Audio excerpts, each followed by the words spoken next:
বলছি কি মশাই, বর্ধমান রাজসভার পণ্ডিত পণ্ডিত পদ্মলোচন, তাকে ওই যে আমাদের ওই অন্ন, এতখানি বয়স হলো এখনো উচ্চারণ শুদ্ধি হলো না। অন্ন মেরু ব্রত অনুষ্ঠান, হ্যাঁ ওই অনুষ্ঠানে নেমন্তন্ন করতে যাবে। তা সেজবাবু বললেন কোনো চিন্তা নেই, আমি সব ব্যবস্থা করে দিচ্ছি। তা না, উনি নিজে যাবেন। কেন? সেজবাবুর ব্যবস্থা তো তেনার ভরসা নেই। না, নেই। তাহলে নিজে যাবে? তাই তো শুনছি। ও বাবা, এত দূর? হ্যাঁ, এত দূর যে মন্দিরের ব্যবস্থা আয়োজন সব নিজের ইচ্ছে মতো করবে? আচ্ছা আচ্ছা, খাজাঞ্চি মশাই, বলছিলাম যে এই সেজবাবু এটা মেনে নিলেন? না মেনে উপায় কি? কেন? বলি মন্দিরের কতটুকু খবর আপনি রাখেন?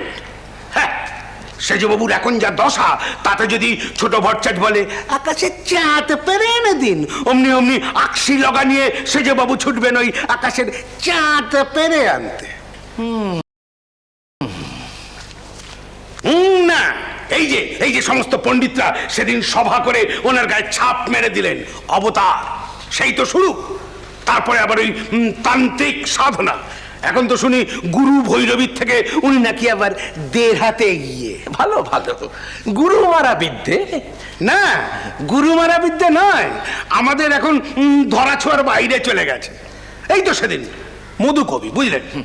ও, কবি মধুসূদন দত্তের নাম শুনেছেন? শুনিনি শুনিনি। ওই যে যিনি ওই দুটো মেম সাহেব বিয়ে করেছেন, ওই যিনি ইংরেজিতে হাসেন, কাঁদেন, স্বপ্ন দেখেন। হ্যাঁ, ওই স্বপ্ন দেখা লোকটাকেও সেদিন কি দৌড়টাই না করালে সবার সামনে।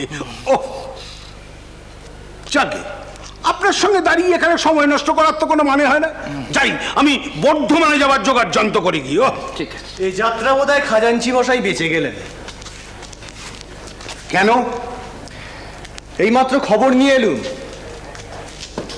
পণ্ডিত পদ্মলোচন বর্ধমানে নেই। তবে ওনার শরীর খারাপ থাকায় উনি এই কলকাতাতেই রয়েছেন। কে বললে তোমাকে? ও বাবা, বাবা আমি আপনার কথা মতো খবর নিয়ে এসেছি। কলকাতায় বর্ধমানের রাজবাড়ির যে সেরেস্তা আছে সেখান থেকে পণ্ডিত মশাই নাকি এখানে এড়েদাতে রয়েছেন। এড়েদা? এড়েদা বলতে তুমি আড়িয়াদাহর কথা বলছো? হ্যাঁ, আমাদের কৃষ্ণ কিশোর বাবুর বাড়িও তো ওখানেই। আচ্ছা আচ্ছা আচ্ছা আচ্ছা, সেই রকমই তো শুনে এলুম। ঠিকানাও নিয়ে এসেছি। দেখি। ও আচ্ছা, গোলক বাবুদের বাগান মানে? বাগান বাড়িটারই হবে। আচ্ছা আচ্ছা আচ্ছা, তো ভালো কথা, এত খুব ভালো খবর। বেশ, খুব ভালো খবর, ভালো খবর এনেছো। তাহলে তো এক কাজ করলে হয়, একজন তো লোক পাঠানো দরকার ওখানে। বাবু, আমি যাব, মানে আমি দৌড়ে যাব আর একেবারে ছুটতে চলে আসবো। মানে একজন লোক পাঠানো এক্ষুনি দরকার। সেজবাবু? ও থাক, আমি যাব। সেজবাবু,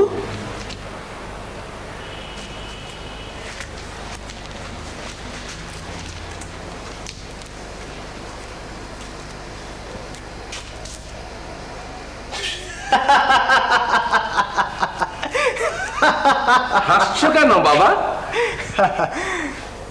হাসছি আপনাদের কাণ্ড দেখে। দুজনেই প্রাণ দিতে চায়, কিন্তু কর্তার কাউকেই পছন্দ হলো না। তাহলে খোকা বাবু, তোমাকেও একটা কথা জিজ্ঞেস করি। কি এমন কল করলে যে নিজের প্রাণটুকু সাজিয়ে দিলে রেকাবিতে, আর উনি তা গ্রহণ করলেন? তোমাদের বাপ বেটাতে তো মুখোমুখি তাকানো বারণ ছিল, এমনকি ছায়াও মারাতে না একজন অন্যজনার। সেইখানেই তো মজা হালদার মশাই। সত্যি বলছি হালদার মশাই, সবই জগৎজননীর লীলা। ঠিক কোন পথ ধরে শুরু বলতে পারবো না, বা কবে থেকে শুরু সেটাও বলতে পারবো না। বাবার ইষ্ট ওই যে খেপা ঠাকুর, ছোট ভট্টাচ, সেই আমাকে টেনে এনে বাবার সঙ্গে জুতে দিলেন। এখন বাবা আমাকে ডেকে মন্দিরের নানান কাজকর্ম করান। মন্দির সংক্রান্ত বিষয়ে নানান কথাও বলেন। সত্যি বলছি হালদার মশাই, এটা আমার কাছে বেশ লাগে। জীবনটাকে যেন একটু অন্যরকম ভাবে খুঁজে পাই। সবই ঈশ্বরের দয়া।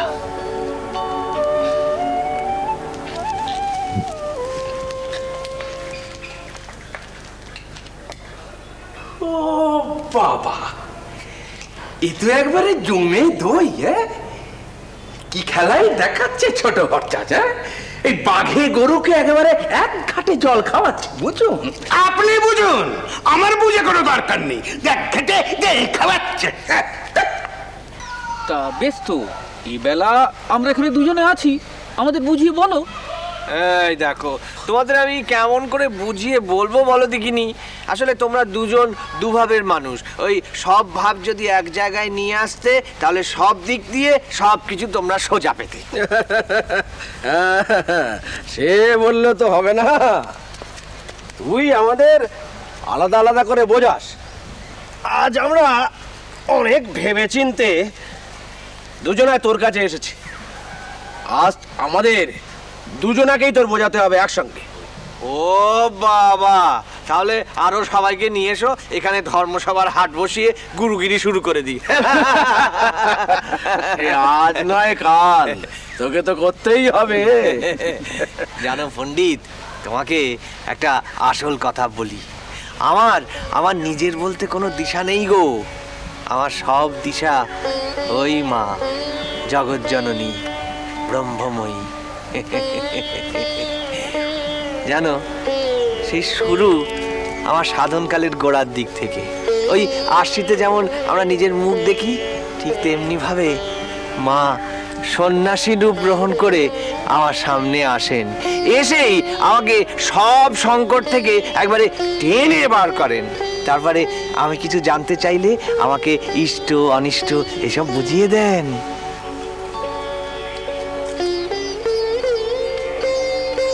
তিনি কি তোমার ভেতরের পূর্ণ পুরুষ? হ্যাঁ গো, তাই। সেই পূর্ণ পুরুষ আমার শরীরের ভেতরে পাপ পুরুষটাকে মেরে ফেলে। কিন্তু পাপও তো এমনই যে মারলেও মরে না, আবার জেগে ওঠে, তাই আবার তাকে মারতে হয়। আচ্ছা, আমি এখানে লোক মুখে শুনি তুমি নাকি অনেক অলৌকিক দর্শন পাও। সত্যি? আমার এক মুশকিল, জানো তো। কি মুশকিল? আমার সে দেখা একবারে একবারে আমার নিজের ভেতরের বোধ গো, ভেতরের বোধ। আমি যা দেখি বা দেখেছি, ওই বলতে গেলে আমার দর্শন লাভের কালে ওটা আর কেউ দেখেনি গো, কেউ দেখেনি। ও আমি একাই দেখতে পাই। কত কি যে দেখি গো। তোমাদের একটা কথা বলি, আমার ওই সাধনা শুরুর ওই বছর চারেকের ওই শেষের দিকে আর কি, তখন আমি কামার পুকুরে তো এই শিহরে যাচ্ছিলাম ওই হৃদয়ের মা হেম দিদিকে দেখতে। তো পথে যেতে যেতে হঠাৎ করে কি হলো, আমার না শরীরের ভেতর থেকে দুটো ফুটফুটে ছেলে বেরিয়ে এলো। তারা বেশ মজা করতে করতে আমার সঙ্গে চলতে লাগলো। তারপরে কি হলো, তারা আবার আমার শরীরে মিলিয়ে গেল। আমার তন্ত্র সাধনার শুরুতে আমি একথা ভৈরবী মাকে বলেছিলুম। এরা কারা? শ্রীরাম কৃষ্ণ